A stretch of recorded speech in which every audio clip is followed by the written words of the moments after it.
Hi, everyone, and thank you so much for joining us for today's event. Uh, we are very excited about our special guest today and so happy to have you here with us. The San Antonio Public Library is excited to welcome back our patrons. Hopefully, you are already participating in our summer reading program. If you're not, be sure to visit a branch near you or call your nearest branch. You can also visit MySapl, that's MYSAPL.org for more information. My name is Emily Flores, and I'm the program manager of the Latino Collection and Resource Center here at the San Antonio Public Library. I want to give a special welcome to the Bonham Academy students joining us today. Welcome, Bobcats.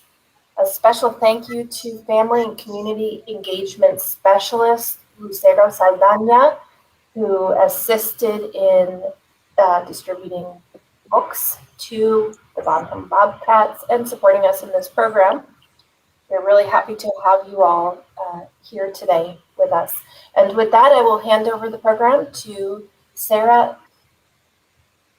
Hi, everybody. My name is Sarah Zenaida Gould, and I'm Interim Executive Director of the Mexican American Civil Rights Institute. MACRI is dedicated to telling the story of Mexican American civil rights in the United States, and you can learn more about us at www.somosmacri.org. We're so happy to have two special guests with us today for our book club. We have, of course, Guadalupe Garcia McCall, author, poet, and educator.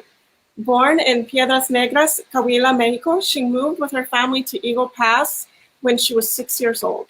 She holds a BA in Theater and English from Sol Ras State University in Alpine and a Master of Fine Arts in Creative Writing from the University of Texas at El Paso.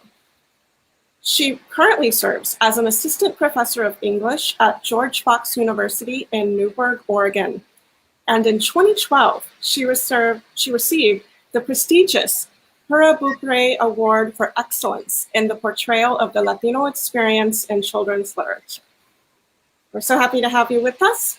And we also have with us Dr. Francisco Balderrama, who is an emeritus professor of Chicano Studies and History at California State University, Los Angeles. His research focuses on the 20th century history of Mexicans in the United States, including Mexican immigration and human rights in North America.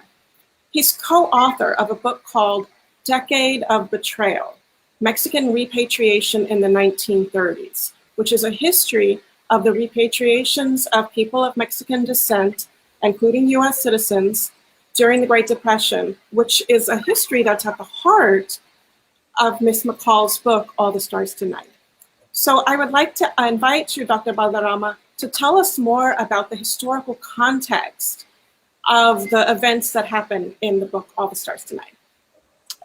First and foremost, I want to congratulate Professor Guadalupe Garcia McCall for her outstanding work. It's a very compelling book, a novel based very, very soundly on historical sources, and a work which is designated and written for young adults. But I think of it as a book that goes beyond just young adults, and I would include all adults. I would even include children as well. It's that type of book. Obviously, today, her book resonates among Latinos, among Mexicans, Mexican Americans in the United States, because what she has been able to present in such a dynamic way is a story of discrimination, of abuse of civil rights, and a book that other minorities, other people of color would find very, very helpful. In fact, I would think that all Americans really should read this to understand the historical forces that are at work and those same historical forces we are confronting today. I'm going to explore briefly some of the key facts and some of the key issues regarding this expulsion of Mexican nationals and American citizens of Mexican descent, which occurred during the Great Depression. We're talking about over 1 million Mexican nationals and Mexican Americans were expelled from this country. Many of them had lived, of the Mexican nationals, 20, 30, 35 years. And the majority were American citizens of Mexican descent that were born in this country. This occurred from the beginning of the Great Depression in 1929 and continued unabated all the way to the outbreak of World War II. So that's the entire period of the Great Depression. And we're talking about not just the American Southwest, not just Texas, not just New Mexico and Arizona and California, which we traditionally think about the Southwest. We're talking about throughout the American nation, from Florida to Alaska, from California to New York. So this expulsion is critical in terms of what occurs in the Mexican community, but it's critical in terms of how immigrants are looked at in the eyes of American society and government. Why did this occur?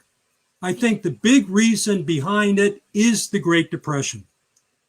We need to remember that the Great Depression of the 1930s was the worst economic disaster of the 20th and the 21st century. Vast unemployment, vast underemployment. And when that occurs to American society, the Mexican national and the Mexican American are targeted as being responsible. So there is an outcry about get rid of the Mexicans. And the way it's presented is that they are inflating the welfare rolls. They are taking away jobs from the people who deserve them, real Americans. And some convoluted arguments are presented about it. One is a Mexican is a Mexican. In other words, it makes no difference whether somebody had lived here 20, 30, 40 years. Whether one had papers and documentation to be here, that doesn't count. Whether you are born here, whether you are a U.S. citizen of Mexican descent, Mexicans are Mexicans, regardless of citizenship, regardless of legal residence. Also, a notion that also prevailed was the Mexicans are the most recent large immigrant group at that historical moment. So they are the last hired and they become the first fired in that context. And because being a recent immigrant group, this community does not know that much about how to deal with the larger society to defend their own rights. And another notion, they would be better off with their own people. So we sent them to Mexico. Well, they can be with their own people in El Paso, in Fort Worth, Dallas. They can be with their own people in Chicago, in Los Angeles, in Detroit. But that notion is that Mexico or Mexican culture or the Mexican presence is not a part of the United States. How did it occur? Very, very briefly, is these men, women, and children of the Great Depression were, first of all, assaulted by the Immigration and Naturalization Service, the precursor of the ICE of today, and the Border Patrol. During the presidential administration of Herbert Hoover, there were mass deportation raids. But actually, those raids only resulted in some 10% or so of that over 1 million people of Mexican nationals and American citizens of Mexican descent that were expelled. What occurs, which is much more effective, is the activities of private industry. Southern Pacific Railroad, U.S. Steel, major corporations. These companies would tell their Mexican workers, you would be better off in Mexico with your own people. There, you would be better off than being here in this foreign country, even though the Mexican nationals had been here decades and Mexican Americans were U.S. citizens. Also, on the state and the county level, what occurs is this: to cut the welfare cost, to fulfill the notion that jobs are for real Americans, we have counties and states which are conducting their own programs. They call it repatriation. Repatriation is supposed to be when a person voluntarily goes back to the country of their nationality. But that's very questionable when you have the press saying Mexicans go home, and when you have these raids occurring, and when you have social workers knocking on the door telling you, we have the train tickets for you to go back to Mexico. The most important part of this story that occurs is that we're talking about men, women, and children that get caught up in these historical forces. This is a people story. We can talk about the economics, we can talk about the numbers, but it really gets down to the lives of people. And I'd like to share with you just a couple of cases. Los Angeles, U.S. citizen Emilia Castañeda is about to go on the train that's going to take her and her family to Mexico. And the social worker tells her, you can stay here if you become an orphan. The child is 8 years old, and she answers back in perfect English, I have a family. This is my family. I want to stay here, but I have to go with my family. Another case is Detroit U.S. citizen Jose Lopez that goes with his family back to Mexico. And Jose Lopez endures starvation. His mother and father die in Mexico as a result of malnutrition and disease. He is able to return to Detroit. He goes and presents himself when World War II presents to serve in the armed services, and he's a 4F. And as he lives the rest of his life, that's one of the tragedies he talks about, that he was unable to serve his country because of the malnutrition that he experienced in Mexico as a result of his forced deportation. Actually, both of these cases, Emilia Castañeda and Jose Lopez, are U.S. citizens that are not repatriated. They are U.S. citizens which are unconstitutionally deported. One more case I'd like to share with you to get a sense of how this occurs throughout the United States is Ignacio Pina, who's from Idaho. His family is rounded up at gunpoint. They're placed in jail. They're sent to Mexico with only the clothes on their backs. They said, the authorities told them that their belongings would be sent to them. They endured starvation and all sorts of other deprivations. Finally, the family in the late 1930s is able to receive some level of stability after his father dies and his mother dies. And he is able to attend a blockbusting movie of 1939, The Wizard of Oz. And you all know the story of The Wizard of Oz and Dorothy in the red shoes, and she wants to go home. At this point, he had been living in Mexico for some 8 years. He had lost his command of English, but he began to cry. His sister turned to him while they were seeing the movie and said, "What's the matter?" He says, "I want to go home." And this is a very compelling part of the story, that these individuals that I mentioned to you, these three U.S. citizens, Emilia Castañeda, Jose Lopez, Ignacio Pina, these three individuals came home. So the story is one major part, their expulsion. Another part, their staying in Mexico and attempting to survive there. A third part for some is their coming back to their rightful homeland, the United States. But there's also others that stay in Mexico. Just wanted to briefly share with you some of that information to provide you some context, some understanding of some of the major factors, the major issues. But once again, this is a story of men, women, and children, of people and their lives and how they're disrupted.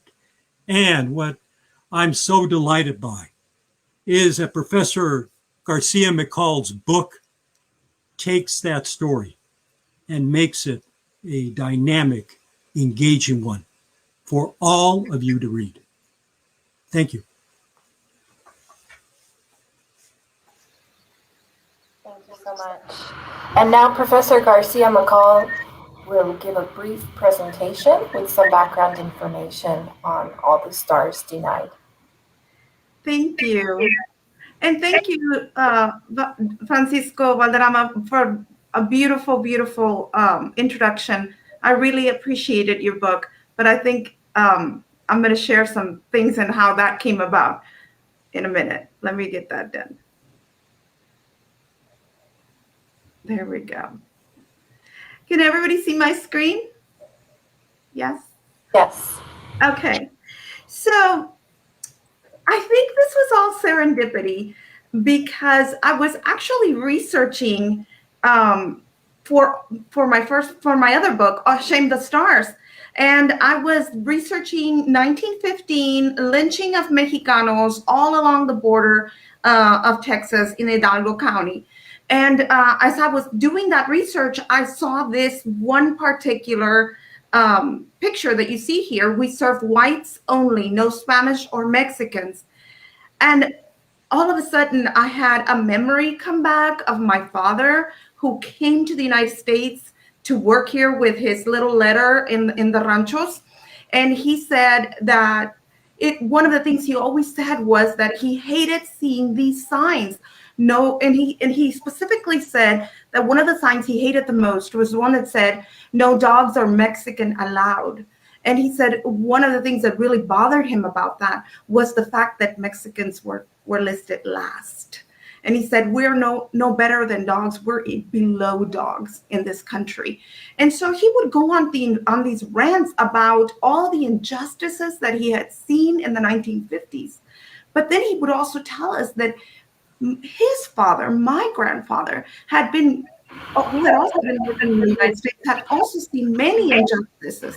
And so I clicked on this picture, and then I started reading about all the injustices that had happened historically to Mexicans and Mexican Americans. And I went down the rabbit hole and I heard the word repatriation. And I was like, I don't know what that means. So I started digging deeper and deeper. And that's when I found out what it meant. And I came upon this book, Decade of Betrayal, and I ordered it right away. And then I sat down with it and just devoured it once. And then there was so much happening in my brain that I had, by the way, stopped working on Shame the Stars because I was so entranced by this. And I thought, this is my sequel to Shame the Stars. So what happens in 1915 is only part of it. Here is the next generation being affected by an even greater injustice. 1 million Mexican Americans being repatriated. It just floored me. And so I just kept asking myself where to start. And so I just started digging, and I found this one article by Fernando Saúl Ananiz Enciso. And I read it and I thought, oh, so this is what it looked like on the other side, on the Mexican side. And I started uh, picturing it, because it's two places that were affected, not just the Mexicans and Mexican Americans that were repatriated, but also what was happening to them once they crossed over. What did that look like? I wanted to know that so that I could portray this second book that I was planning already. And so in this slide, it says that the Mexican government was actually thinking about repopulating the north of Baja California with some of these people that were coming in from the United States. They were thinking that they could come in and populate the northern Mexico. And so I thought, okay, so they had a plan to help out at the same time, right? And so they were providing, in this slide, it shows that they were providing free passage on like the train to go into the interior of Mexico. If they wanted to go further down into the interior, they were giving them free rides through the train. Of course, everything was scheduled and you had to wait for your pass or your ride there. So it was very convoluted, very hard for them to access the trains. The other thing that was I thought was interesting was how many people helped out on the Mexican side. How many of them were providing alimentos, which is parcels of food. Some of them were putting together little paper bags and passing them to the people that were getting on the train. There were cigars, things like that. I found it very interesting that there was this one society called La Asociación de Caridad de Damas Reineras. And that's how I came up with the idea that women had power when they worked together in social contexts and building social groups. And so that's why Estrella's mother, who is the main character for Shame the Stars, builds the society of women, the damas that are working together to help her people. But I had that on this side, but that's where that came from. When I came to this particular passage, it says hundreds of children, women, men, elderly were walking like vagrants through the cities like Ciudad Juarez and Chihuahua. All of these northern cities were just filled with these people that were repatriated, and they were just wandering the streets, looking through trash cans, looking through wherever they could find food or anything they could take back to where they were being housed. And that's where I got a lot of the ideas for the novel. I imagined what that would feel like, what that would look like to walk it like a vagrant in the streets of Mexico, destitute like that. Another thing that I wanted to do, I wanted to not just imagine it, I wanted to see that world. And so I found this great article, The Poverty and Social Stratification in Mexico. And I was able to see what those neighborhoods, those impoverished neighborhoods looked like in Mexico. And so this is a neighborhood that is in that article from the 1920s. And so it's not too far away from that time that I was setting the story in. Here is an actual house and a hut and what it would look like. And then I thought, this is where my character would end up going, to a neighborhood like this with a well in a very impoverished part of Mexico City. I found this map to be fascinating and so important to me. It's a partial map of Mexico City that shows the public transportation system, where the train stations were and what the routes were and what even the neighborhoods were called. And that helped me a lot because I was able to just take things from here and do further research.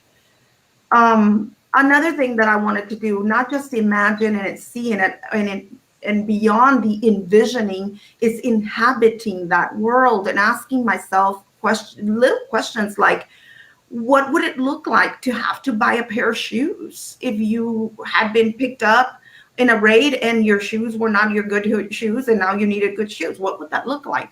And so I needed prices so that I could estimate um, like exchange rates for from pesos to American dollars. Groceries, what did it look like to buy groceries at that time? So I had to do a lot of research. The portal of Texas history was amazing because I was able to access all of circulars in there, newspaper articles. And there's a point in the novel where Papa is going to pass into the United States illegally because he's güerito. And so we had to dress him up. And I was like, what would it look like if he had to buy a suit? And so how much money does that take? And so here I had to go research the attire that Papa would have to wear, they would have to buy for Papa so that he could pass freely through the aduana. All this to say that I was very inspired by this book, A Decade of Betrayal by Francisco. And there was one point, there were many points, but this one point really, really made me think hard about inhabiting that world. In his book, he wrote, in the 1930s, more than 2 million people of Mexican descent were deported, repatriated back to Mexico. Many starved, became ill, and died along the way. In 1931, it was reported that up in the customs house, there is a large corral where early in January, more than 2,000 repatriados camped and starved, huddled together, waiting for a kind government to provide. And I just kept thinking, what would that look like? What would I do if I was in that situation? What would my main character, Estrella, be thinking about as she's huddled, starving in this corral in El Paso, right? And so I started, at the time, I was also, I was writing 2 novels, and I was also going through my MFA program, and I was taking a poetry class. So a lot of my writing turned out coming out as poems. And so this poem was something that came from me reading this particular excerpt, and I wanted to read it to you. And this is from Estrella's point of view as she's sitting in the corral. I've eaten lamb chops from porcelain plates, scooped frothy strawberry sorbets and berry mousses from tall, sparkling glasses with silver spoons, zipped chocolate from dainty teacups, and wiped my lips with frilly napkins embroidered just for me. But I've never enjoyed it as much as the time I opened a greasy bag from a trash can behind a warehouse in Ciudad Juarez, the winter of 1931, and found not one but 4 plump taquitos still warm in their butcher paper bed. Mama clicked her tongue when I showed them to her. Put them away. She wrapped them up and stuffed them deep inside the pocket of my filthy coat. If we had eaten them then, when the moon, a bright white smile grinning maniacally down on us, we would have missed the opportunity to rummage through the other trash cans. As if they could smell our cachet, the 3 women who had squeezed themselves through the splintered fence to follow us stopped, lifted their heads, and sniffed the air como lobas. If it was best to keep moving, get away from them. We pilfered fast, grabbed what we could find, a banana peel, an orange core, an apple core, a collapsed lemon rind, shoved them into our pockets and ran. Worse than being caught by policías is what they would do if they had figured out. Oh, I'm sorry. It says stop sharing. If they had figured out I had this feast, this fear fused in my fingertips. And so I wanted to show that she had come from money, that she had come from a family that had been here many, many years in the United States. And yet she was having to suffer in the most destitute, most impoverished of ways. And so it was important for me to show that. But I'll take any questions that you have about the book. Thank you so much. And Professor, you have anticipated many of my questions. Just a reminder to our audience that you may put questions that you have for both Professor Garcia McCall and Dr. Balderrama in the chat, and we will get to them as we are able. I do have a question for you.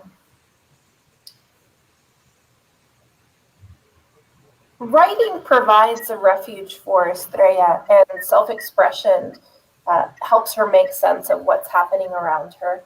I'm curious to know if you yourself find the process of writing, specifically journaling, to be healing and perhaps an important piece in fighting injustice. Oh, absolutely. I think poetry especially is how I see the world. It's how I make sense of the world.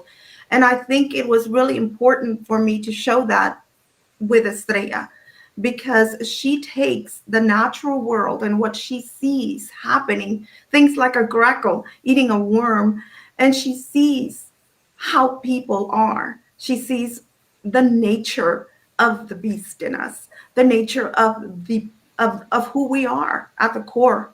And I think in writing she is understanding what is happening in her world, and that's how I do too. And a lot of people that I know who are writers feel the same way. They understand writing. They understand the world through writing. They make sense of the things that make no sense.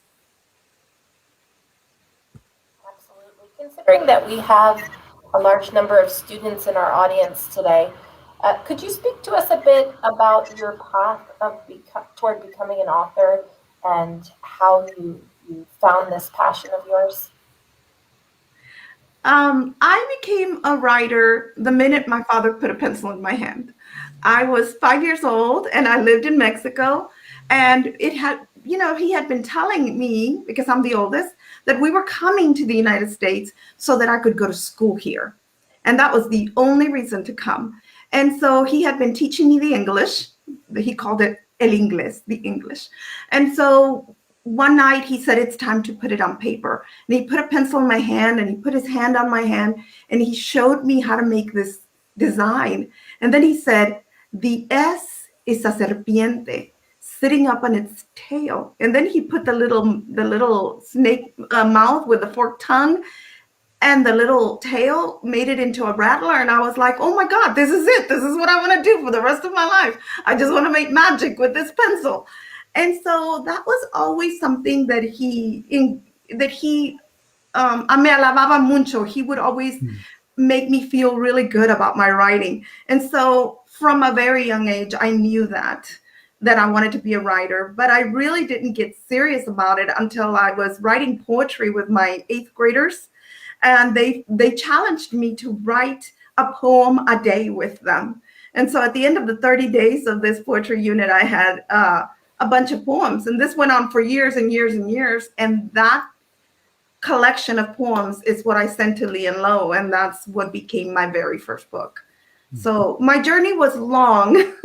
I want to say it took me about 10 years of writing poems to figure out that I was actually writing a poetry book.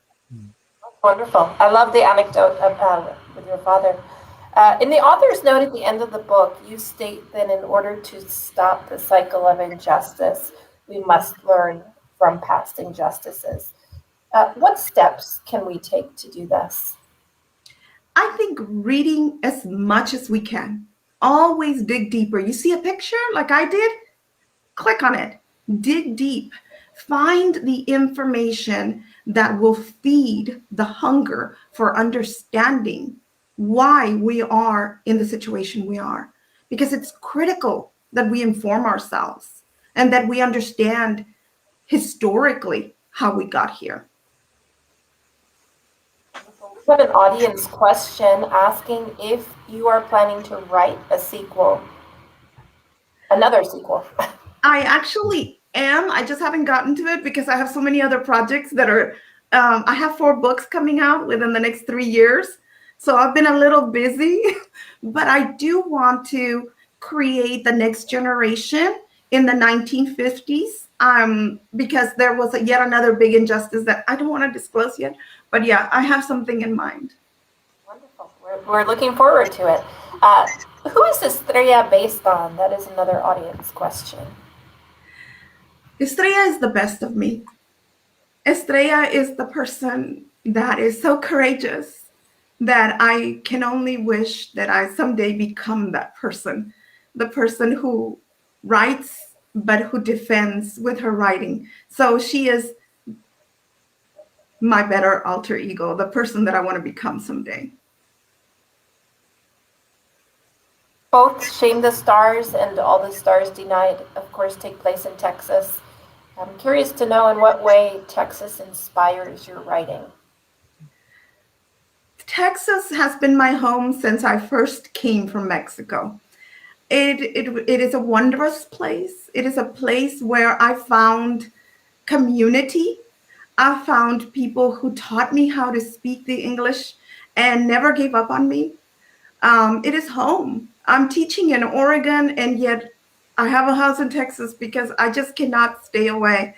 So in the summers, I come and I stay in Texas because it's home. And it inspires me because so many good people live here. So many communities who help each other and understand each other and are always supporting each other are here. And we're all in this struggle together. Absolutely. We have an audience member asking for suggestions for books on the so-called repatriations. And please also feel free to chime in at any point, Dr. Balderrama. Sure. Well, I will speak in terms of the historical and I'm a bit prejudiced, but I would have to say Decade of Betrayal. The state of the literature is somewhat limited. We have a Mexican scholar, Professor Alanis, that was mentioned by Professor Garcia McCall, and looks at it primarily during the Cardenas administration, Mexican President Cardenas in the late 1930s, and looks primarily at colonization attempts. That's part of the story. But as I said earlier, there's really three major sections to the story. Mm-hmm. It's expulsion, it's staying in Mexico, and the third part of it is coming back. And Decade is still the only one that looks at it. But we suspect that other things will be soon forthcoming. And there's a number of doctoral students and other people that are taking it forward. And that's what would be great to happen. And I fully support that occurring. The other thing to keep in mind is that there's also a campaign for justice on this issue. Here in California, there's been an apology act by the state of California. There's a monument for the apology in downtown Los Angeles. There is also a museum that has an exhibit on it. And it's been incorporated in the school curriculum. And all of these things occurred as a result of people becoming knowledgeable about it, people reading Decade, reading All the Stars Denied. All of this contributes. So the more that we can educate people about it, that means more is going to happen.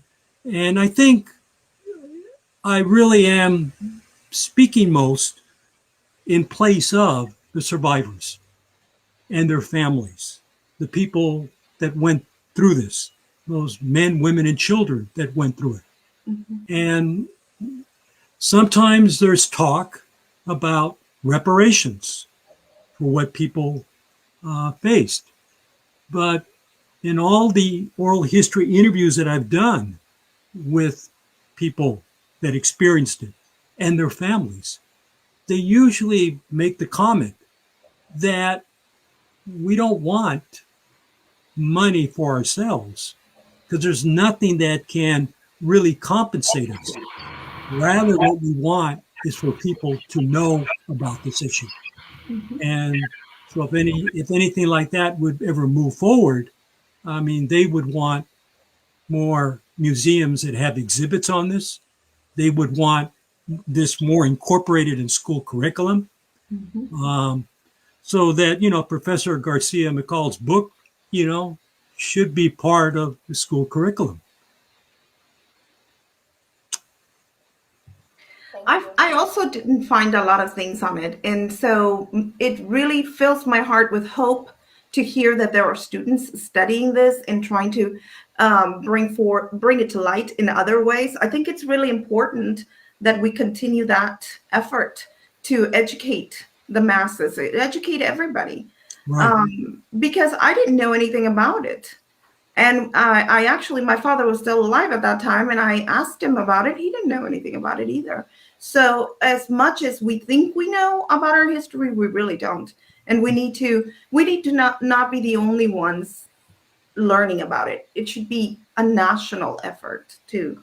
If I may add something, in doing the oral history interviews, it's very interesting that there's really two groups of people that this experience and their reaction to it, their historical memory, which I think is something that's important that we give attention to. There's some families that would talk to their children about it, that would perpetuate the oral history of this occurring. And there were other families that hid it away, put it away in the closet. There were some that returned from Mexico and they would change their names. They would anglicize their last name or anglicize their first name. Maybe would not live in the Mexican community. I found this particularly true in the interviews in the Midwest. So there's different reactions among people to that.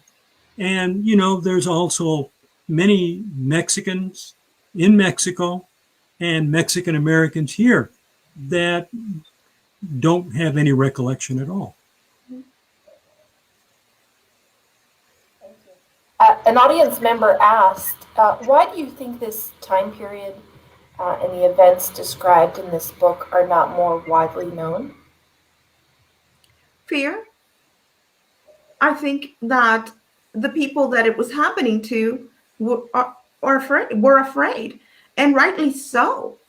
I think about the fact that even for Shame the Stars, why didn't anybody do anything about that? Well, when you're threatened with the possibility of being lynched, you're not going to say anything. You're going to try and be invisible as much as possible. And so fear is what drove this. And of course, the other side was counting on that. They made it hard for people to talk about it.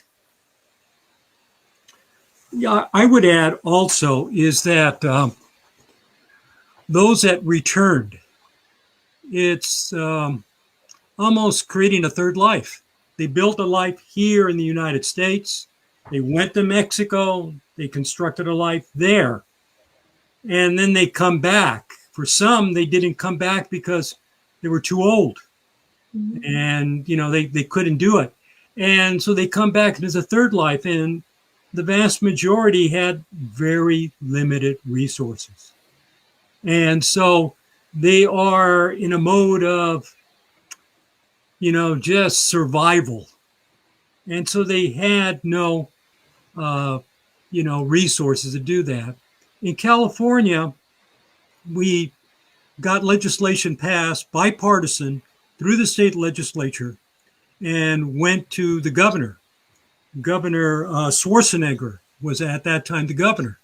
And it was for an extension of the statute of limitations so that the individuals that had experienced this could sue. And the suit, which was put together by MALDEF, Mexican American Legal Defense Fund, would then permit these individuals then to sue the state of California, sue the city of Los Angeles, and these other entities that were involved in this for some compensation. And Governor Schwarzenegger said, no, you can't do that. You had enough time. Well, it's a failure to recognize that these people were just trying to survive and had no access to legal help. And in their own communities, this was a hidden history. This was a history that was shared only in family and rarely talked about publicly. In the same vein, many of our viewers have commented that they have family who have been impacted by deportation, and they appreciate hearing about this historic moment. They would like this topic to be more widely known. Well, maybe I could add something else to this, maybe to kind of make a connection, because as Professor Garcia McCall mentioned, there's ongoing deportations, and we're all experiencing it today, right? Right. And have experienced it maybe at its worst most recently. Well, these issues I really found resonate because I had the opportunity to visit a elementary school in which a teacher had adopted the topic among a group of fifth and sixth graders. And the students had dedicated, they could design their own curriculum. And the students were introduced to different topics, and they selected this one. And this happened to be at a school site that was in the heart of the Mexican community. And she was using various sources to do this, and Decade of Betrayal was a key source. And she was doing it, and she shared that with a school board member that happened to be a former student of mine. And that was a connection. And then I received the invitation, and I visited the school, and I brought some survivors in, and I brought their families in to visit the class. And that class, when I visited them, knew much more about the topic than any class of students I've had, graduate students, doctoral students. I mean, they absorbed it like a sponge. And there's more to the story. The students entered a contest with the local state legislator. And this state representative, the contest was, this ought to be a law. It ought to be a law to teach this topic in California. They entered that, and the school supported the students. The school district supported the students. They won the contest. They went as a class to Sacramento. 4 of the students were selected to present the issue before the committee of the state legislature.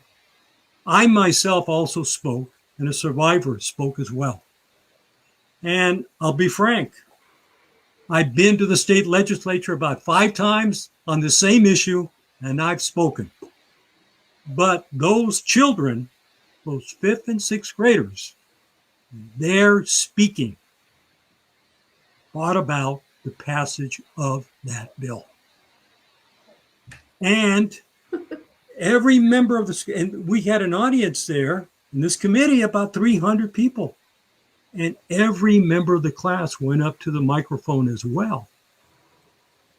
And you were talking about 5th, 6th graders, and said that they were committed to making that part of school curriculum. That, I think, is the future of this topic. That's the future, being part of curriculum and affecting the lives of these children. If we have more of that, I bet you we're going to have less of what we see every day in the news and what's happening at the border today. That is so wonderful. That is one of the things that I continue to tell students when I visit in classrooms and talk about any of my books, but specifically, especially for Shame the Stars and All the Stars Denied, that the baton is being passed. And we are writing these books, and this is the baton. This book is the baton. You need to take it and go to the next level and make sure that as future leaders of this country, They have the power to create a better future for their children and for everyone involved. And so I think it's really, really important that we continue to have this kind of conversations in our classrooms with our students about where we stand and what they can do to make it better. A question for you, Professor Garcia McCall. We have an audience member asking you for some similarities and differences between this book and other books that you have written. They were interested in exploring some of your other books. I think with Shame the Stars and All the Stars Denied, even though we don't consider them sequels, they are tied together. They are very much companion books that stand alone, but that tell about a particular moment in history that is very important to us. But so those books are important if somebody's interested in history. The difference between those books, which took me much longer because I had to do a lot of research and think critically about what I had researched, and something like Some of the Mariposas is a fantasy, but it's based on the Odyssey. And so it shows the Odyssey not as a man's journey or a hero's journey, but as a heroine's journey. And it's talking about women and the power young women have to change not only their own lives, but the lives of their community. And so that's the difference between the books there. And then Under the Mesquite is my first book, and it's really just an exploration about my life and what transpired when I lost my mother to cancer when I was 17 years old. And so I think that also, as a contemporary novel, it shows what our lives look like. We're not just Mexicans and Mexican Americans that do the stereotypical things. We have normal lives. We have normal concerns. We love our parents. We have universal concerns like everybody else in the world. And so I try to just write about those things that are important to us as a community in all of the books. We also had an audience member ask, how do you hold and deal with your own frustrations when you're explaining these historical events that so impact your characters? I think about hope. How is it that we can make this better? And I think Estrella especially always holds on to hope. And that's what I think is going to get us through this. It's going to get us through, because what is happening historically is up and down, up and down, up and down, right? And so we see bad things happening and then an attempt to do better. And then bad things happening. And historically, that's what it looks like. So always be in the moment of hope. Always hold on to that. Like the Pandora's box, keep that locked in. And if we are staying in a place of hope, then we can write about the difficult moments. I think you alluded to this earlier when you spoke in your presentation about really inhabiting the world that your characters live in, as opposed to just envisioning it. But I'm curious to know, how do you incorporate historical facts, which are often dry or thought of as dry, into your novels and make them so engrossing? Always with empathy. I think that's the key. I always ask myself, what if that was me? What if that was my child, my brother, my sister, my baby? How would I take that? I saw an interview with a survivor once on it. I'm not sure if it's still there, but it was a woman, and she talked about how crossing into the other side, she was a child and had to step on trays of disinfectant so that they would not infect the cattle. And I was so offended by that. I just kept it. I mean, I went to bed that night thinking, what would I do if that was my child that I was walking beside? Would I be angry? And that's why Estrella gets so mad when her little brother is having to do that, because she sees that as something beyond offensive. It's just incomprehensible to her. And so that's what I do. I put myself there and I ask myself, what would I do? How would I feel? And it comes with being an empath, I think. And I think that's something we all need. We all need to teach our children, our young people, to look at situations from that lens, from the empathetic lens, that to get an understanding of what really happened.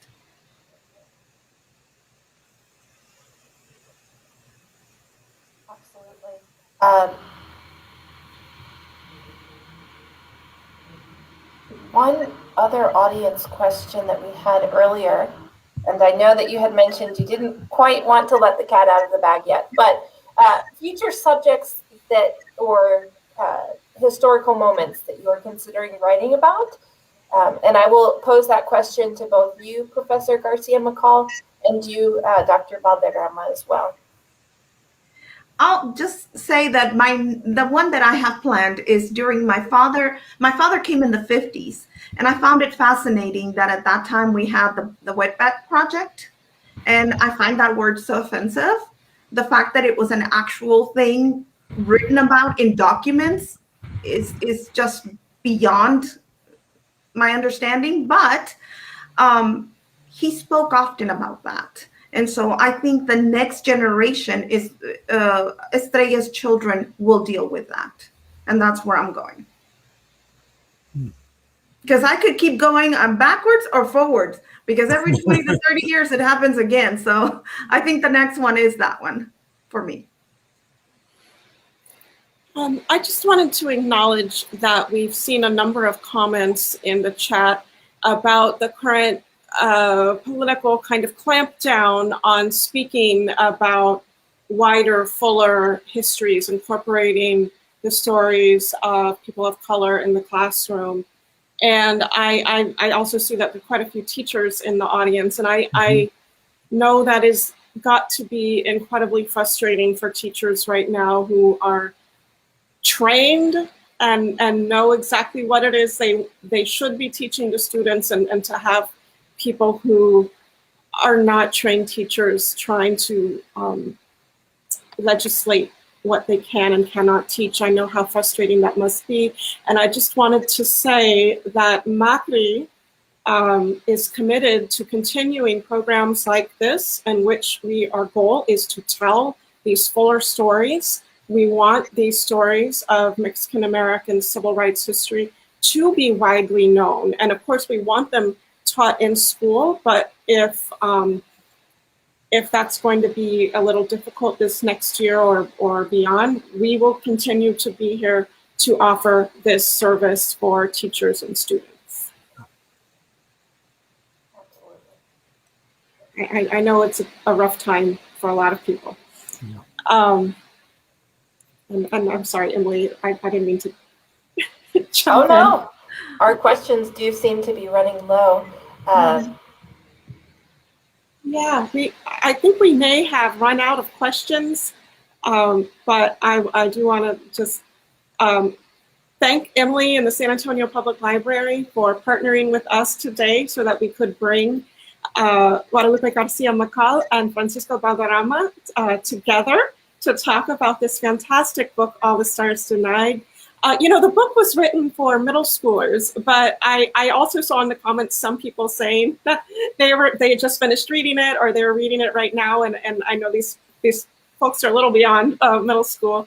I think the book really is great, whatever age you are, and if you didn't get a chance to read it before today, I hope you will go and get a copy of it either at your public library or your bookstore. And if your bookstore isn't carrying books like this, you need to ask them to start carrying books like this, okay? And I'll turn it over to you. If I may say one thing, I think we've still got a little bit of time to do that. As I said in the beginning, I said it's supposed to be a young adult book. But once again, I agree that the book would be very profitable for people that are beyond being young, okay, older adults. And I also think in terms of children, I think it's very compelling, the account, and it's very innovative innovative the creative dimension of the fiction that she's done. So it's really been a pleasure to be here with you, and to all those that are out there fighting the good battle, either as researching or writing, continue. And those of you that are in the classroom, continue your work as well. Because once again, it's been already stated, you continue the struggle by passing on the word. And we need to pass on the word. Thank you. And thank you for your wonderful book, which inspired me so much. It's the greatest compliment you could have given me, okay? And thank you for your work. Thank you. Thank you both.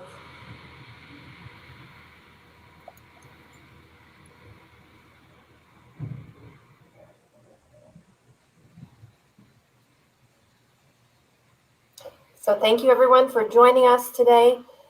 We hope that you will stay tuned for future events. Of course, the Macri and San Antonio Public Library Facebook pages are great sources of information, as well as our websites. Again, that's somosmacri.org and mysapl.org. So thank you all for joining us today, and have a wonderful rest of the weekend. Take care. Bye. Bye-bye. Bye-bye.